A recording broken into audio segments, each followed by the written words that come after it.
more. Over to the economy. I can summarize it in 6 problems and 6 solutions. Predatory rule, what you do, just Yanukovych. Corruption, European Union, as I showed in the first, that knows how to do it. Large current account deficit, you devalue. The devaluation has now been 40%. Large budget deficit, cut corrupt public expenditure. If you have a financial shortfall, call for the IMF, recession, liberalized economy. So the simple truth is that if the economic policy has been sufficiently bad, it's rather easy to improve it. It's much more difficult if you have a reasonably good economic policy to begin with.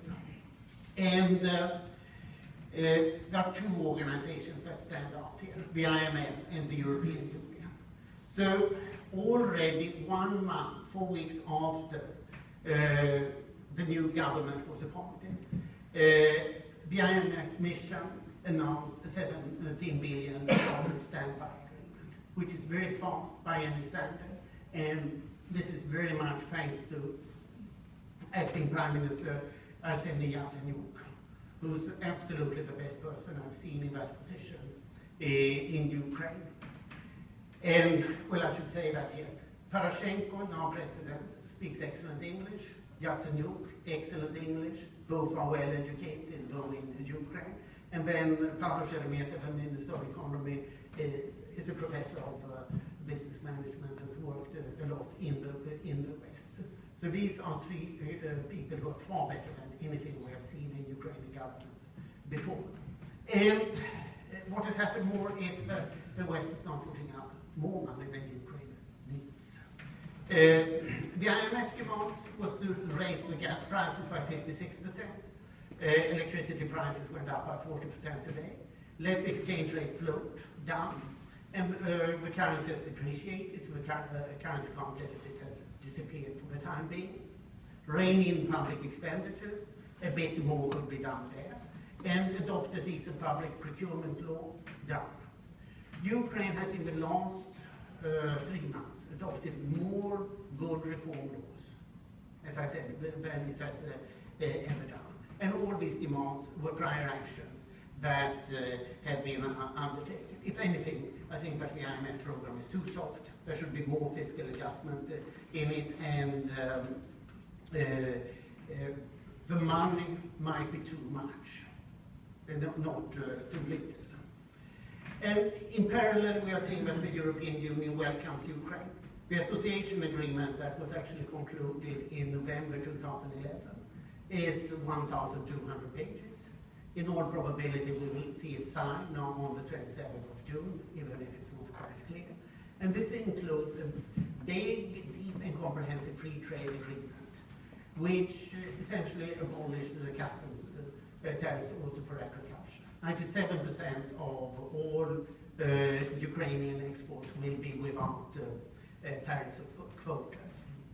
And at the same time, as is a substantial reform program, and this is where the European Union is really good. There will be twinning between 60 state agencies in the EU countries and Ukrainian state agencies. And this is something that happens under the radar screen. These EU state bureaucrats are pretty tough guys. They have cleaned up places before in Eastern Europe. They know how to do it. And they don't make noise. They just make sure that corruption is fought. So this is where the EU is at its best. And now we have seen presidential elections. Petro Poroshenko, a big businessman and experienced politician, got 55% in the first round. This is the first English-speaking president in Ukraine. It's the first time a president wins in the first round.